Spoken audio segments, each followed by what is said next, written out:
तो जैसा कि लास्ट एपिसोड में हमने देखा था कि वांग युन ने अपने एल्डर सन का बदला लेने के लिए सिटोजिन और उसके बड़े भाई के साथ फाइट की। वैसे तो दोनों भी वांग युन से काफी ज्यादा पावरफुल थे, मगर फिर भी वांग युन ने उन दोनों को मौत के घाट उतार दिया। उसने एल्डर सन के खून का बदला ले लिया था, मगर तभी इनका छोटा भाई सिटुमिंग वहाँ पर आ जाता है। वो आते ही एक फॉर्मेशन के जरिए वांग युन पर अटैक करने की कोशिश करता है, मगर तभी टोंगशान सेक्ट के लीडर ने उसे रोक लिया। साथ ही साथ वांग युन को 1 साल तक क्लोज डोर कल्टीवेट करने की पनिशमेंट देते हैं, मगर वांग युन ने डिसाइड किया कि वो इसे 1 साल में खुद को और ज्यादा काबिल बनाएगा। अब आगे तो इस एपिसोड की शुरुआत में हमें सिटुकांग की ग्रेव दिखाई गई, जहाँ पर शाओ मातम मना रही थी। तभी उससे मिलने के लिए सिटुकांग का सबसे छोटा भाई सिटुमिंग वहाँ पर आ जाता है। वो अपने भाई को रिस्पेक्ट देते हुए शाओ को बताने लगा कि कल ही वांग युन कन्फाइनमेंट से आजाद हो जाएगा। मेरे भाई की मौत को पूरा 1 साल हो चुका है और तब से मैं एक दिन भी सुकून से नहीं जी पाया, और मैं अच्छे से जानता हूँ कि मेरे भाई को भी सुकून नहीं मिला होगा। जब तक हम उनके कातिल को पनिश ना करें, उनकी आत्मा को शांति नहीं मिलेगी। जिसके बाद वो अपना एक गोल्डन फ्लेम टैलिस्मान बाहर निकाल लेता है। वो शाओ को बता रहा था कि ये मुझे मेरे मास्टर ने गिफ्ट किया है। तुम अब बॉडी रिफाइनिंग की 10वीं लेवल पर पहुंच चुकी हो, तो इस टैलिस्मान का यूज करके वांग युन को खत्म करना तुम्हारे लिए काफी ज्यादा आसान हो जाएगा। वांग युन को खत्म करते ही मैं तुम्हें यहाँ से कहीं दूर भेज दूंगा, ताकि तुम्हें कोई पनिशमेंट ना मिल पाए। मैं अच्छे से जानता हूँ कि मेरा दूसरा भाई सिटोजिन इतना अच्छा बंदा नहीं था। उसे खत्म करके वांग युन ने कोई गलत काम नहीं किया, लेकिन उसने मेरे बड़े भाई को नहीं मारना चाहिए था। इसलिए कल वांग युन को खत्म करके हम मेरे बड़े भाई को ट्रिब्यूट देंगे। इतना कहकर सिटुमिंग वहाँ से रवाना हो गया। वहीं पर शाओ ने भी उस फ्लेम टैलिस्मान को उठा लिया था। ये बंदी पूरे 1 साल में भी सिटुकांग से मूव ऑन नहीं कर पाई थी। इनफैक्ट वो तो सिटुकांग को दिखाने के लिए दुल्हन बनकर यहाँ आई थी। वो उससे पूछती, सीनियर बताए मैं आज कैसी लग रही हूँ? क्या मुझे देखकर आपको थोड़ी सी खुशी मिली? खैर, कल इस टोंगशान सोर्ड सीक में मेरा आखिरी दिन है। कल उस वांग युन को खत्म करके मैं यहाँ से चली जाऊंगी। पता नहीं फिर मुझे आपके ग्रेव को विजिट करने का मौका कब मिलेगा। जिसके बाद वो काफी ज्यादा गुस्से में वहाँ से निकल पड़ी। अब हमें अगले दिन की कहानी दिखाई गई, जहाँ पर वांग युन अपनी कन्फाइनमेंट का 1 साल पूरा करके बाहर आ गया था। तभी वो देखता है कि मंकी डाओ उससे मिलने आया है। वांग युन कह रहा था, दोस्त मुझे लगा नहीं था कि तुम मुझे याद रखोगे। चलो ये अच्छी बात है कि मुझे तुम्हारे जैसा एक सच्चा दोस्त मिल गया। उतने में ही यानली उससे मिलने पहुँच जाती है। वो वांग युन को बताने लगी कि हमारे मास्टर ने तुम्हारे लिए टॉप टियर मार्शल आर्ट की टेक्निक भेजी है। जब भी तुम्हें मौका मिले तब तुम इनकी प्रैक्टिस कर सकते हो। इन टेक्निक्स की मदद से तुम्हारी मार्शल आर्ट में काफी ज्यादा इम्प्रूवमेंट होगी। तो वांग युन तुरंत ही उस स्क्रोल को एक्सेप्ट करते हुए यानली का शुक्रिया अदा करने लगा। वहीं पर यानली काफी ज्यादा परेशान थी। वो वांग युन को बता रही थी कि लगभग 6 महीने पहले इस सिटुमिंग अपनी ची पावर को कंडेंस करने में कामयाब हो गया, जिसके चलते वो अब हमारे सेक्ट का गार्डियन सुप्रीम डिसाइपल बन चुका है। इसलिए तुम्हें उस बंदे से थोड़ा सा केयरफुल रहना होगा। वो कभी भी अपने भाइयों का बदला लेने के लिए तुम पर अटैक कर सकता।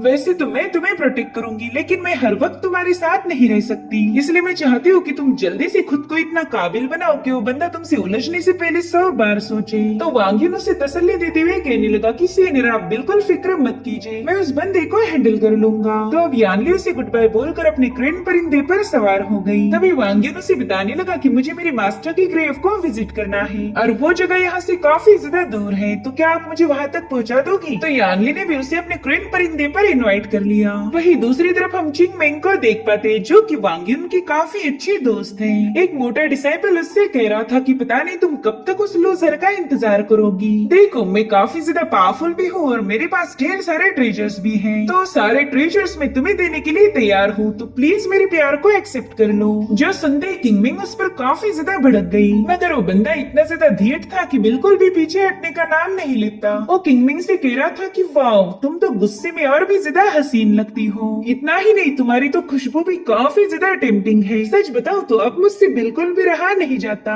अब वो उसकी पप्पी लेने के लिए आगे बढ़ ही रहा था कि तभी किंग मिंग ने उसे डरा धमकाकर पीछे कर दिया, और तभी वहाँ पर वांग युन उससे मिलने के लिए पहुँच गया। किंग मिंग तो उसे देखकर काफी ज्यादा खुश हो गई थी। किंग मिंग उसे बता रही थी कि मैंने पूरा 1 साल तुम्हारा इंतजार किया और फाइनली आज हमारी मुलाकात हो ही गई। वहीं पर वांग युन भी उसे देखकर काफी ज्यादा खुश था। हालांकि डाओई को किंग मिंग किंगमिंग से काफी ज्यादा जलन हो रही थी, इसलिए तुरंत ही उस पर दांत खाते हुए उसे पीछे हटने के लिए बता देता है। वहीं पर किंगमिंग भी अब उस मंकी पे गुस्सा हो गई थी। वो वांग्युन से पूछती है कि पता नहीं तुमने इतना खतरनाक और बदसूरत बंदर कहाँ से उठा लाया, ये तो मुझे जरा भी पसंद नहीं करता। इधर एक बंदा कह रहा था कि सिटुमिंग तो वांग्युन का 1 साल से इंतजार कर रहा है। वांग्युन अगर उस कन्फाइनमेंट में हमेशा के लिए रहता तो ही उसके लिए भला होता, मगर अब बाहर आने के बाद वो 3 दिनों तक भी सरवाइव नहीं कर सकता। जिस पर दूसरा बंदा कहते हैं, अरे भाई 3 दिन तो तुमने कुछ ज्यादा ही बोल दी, मेरे ख्याल से वांग्युन 1 दिन भी जिंदा नहीं बच पाएगा। उनकी बातें सुनकर किंगमिंग काफी ज्यादा भड़क गई, मगर वो आते ही वांग्युन को और परेशान करना नहीं चाहती थी, इसलिए वो उसे लेकर तुरंत ही वहाँ से निकल पड़ी। अब इन दोनों को वहाँ से जाता हुआ देखकर उस मोटे डिसाइपल को काफी ज्यादा गुस्सा आने लगा। वो कहता है कि मैं लगभग 6 महीनों से इस किंगमिंग के आगे पीछे चक्कर काट रहा था, इतना मस्का मारने के बाद भी मैं उसकी उंगली को भी पकड़ नहीं पाया और इस बंदे ने तो सीधे ही उसका हाथ थाम लिया। जिसके बाद वो अपनी सोड़ को समन करते हुए सीधा वांग्युन पर हमला करने के लिए आगे बढ़ता है, लेकिन तभी किंगमिंग उस पर भड़क गई। वो कह रही थी कि कोई भी वांग्युन पर हमला नहीं करेगा। हालांकि वो मोटा डिसाइपल हार मानने के लिए तैयार नहीं था। वो कहता है, किंगमिंग बस एक बार तुम मेरी बहादुरी देख लो, फिर अगर तुम्हें मुझसे प्यार नहीं हुआ तो मैं अपना नाम बदल दूंगा। मुझे पूरा यकीन है कि इस फाइट को देखने के बाद ही तुम मुझसे ऑब्सेस्ड हो जाओगी। जिसके बाद वांग्युन और उस बंदे के दरमियान एक जोरदार क्लैश हो गया। वहाँ मुझे डिसाइपल कह रही थी कि हमारी सीनियर यू तो बॉडी रिफाइनिंग के 90वें लेवल पर है, साथ ही साथ वो हर रोज सुपीरियर ड्रंकन स्वॉर्ड टेक्निक की भी प्रैक्टिस करते हैं। उनकी इस खतरनाक स्वॉर्ड टेक्निक के सामने तो वांग्युन को हार माननी ही पड़ेगी, लेकिन होता बिल्कुल उसका उल्टा है। वांग्युन ने उसके हर एक अटैक को डॉज कर दिया था, जिसके बाद उसने 2-4 अटैक में ही यू को धूल चटा दी। उसकी एक ही पावरफुल किक के साथ यू काफी पीछे जाकर पटक चुका था, मगर अभी तक उस बंदे ने हार नहीं मानी थी। वो एक बार फिर से वांग पर अटैक करने के लिए आगे बढ़ता है, जो देखते ही वांग ने अपने ड्रैगन स्टाफ को समन करते हुए सीधा उस बंदे के मुंह पर एक जोरदार हमला कर दिया, जिसके चलते वो काफी दूर जाकर पटक गया और इस तरह से वो बंदा भी लाइन पर आ गया था। वो वांग से कहता है, सीनियर प्लीज मुझे माफ कर दीजिए। तो वांग्युन कहने लगा कि ये तुम्हारी आखिरी गलती समझकर मैं माफ कर रहा हूँ, अगर आइंदा से तुमने किंगमिंग को जरा भी परेशान करने की जरूरत की तो मैं तुम्हें खत्म कर दूंगा।